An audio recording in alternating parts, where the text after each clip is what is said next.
to be mysteriously they get wealthy. We don't know why. Where does it come from? And I think the reality is that they're getting wealthy at the taxpayer expense. That's the honest truth of it.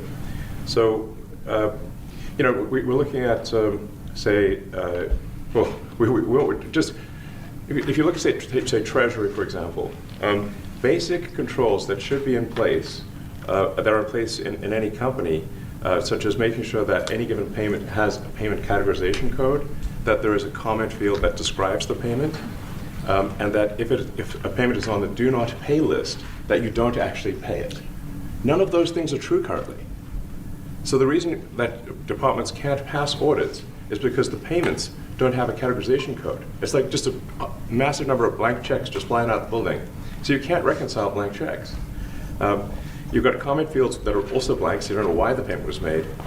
And then we've got this truly absurd, a do not pay list, which can take up to a year for an organization to get on a do not pay list.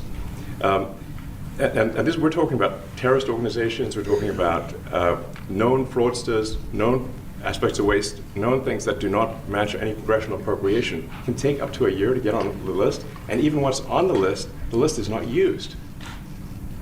It's mind-blowing. So what we're talking about here, we're really just talking about adding common sense controls that should be present, that haven't been present. So you say, like, well, how could such a thing arise? That seems crazy. When you understand that really everything is geared towards complaint minimization, so then you understand the motivations. So if people receive money, they don't complain, obviously. But if people don't receive money, they do complain. And the fraudsters complain the loudest and the fastest. So then when you understand that, then it makes sense. Oh, that's why everything they approve all the payments at Treasury. Because if you approve all the payments, you don't get complaints. But now we're saying that, no, actually, we are going to complain. If money is spent badly, if your taxpayer dollars are not spent in a sensible and frugal manner, then that's not okay. Your tax dollars need to be spent wisely on things that matter to the people. I mean, these things, it's just common sense. It's not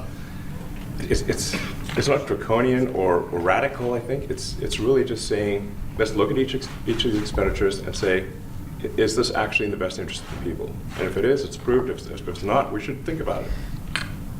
So,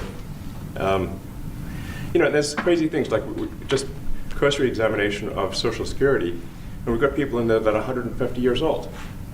Now, do you know anyone who's 150? I don't know. Okay. They should be on the Guinness Book of World Records. They're missing out. So, that's a case where, I think they're probably dead. It's my guess. Or they should be very famous, one of the two. And then there's a whole bunch of Social Security payments where there's no identifying information. Well, why is there no identifying information? Obviously, we want to make sure that people who deserve to receive Social Security do receive it, and that they receive it quickly and accurately. Also, another crazy thing. So, one of the things is we are trying to sort of right-size the federal bureaucracy, just make sure that this. Obviously, there need to be a lot of people working for the federal government, but not as many as currently. So we're saying, if people can retire, with full benefits and everything, that would be good. They can retire, get their retirement payments, everything. And then we were told, this is actually, I think, a great anecdote, because we're told the most number of people that could retire possibly in a month is 10,000. We're like, well, why is that?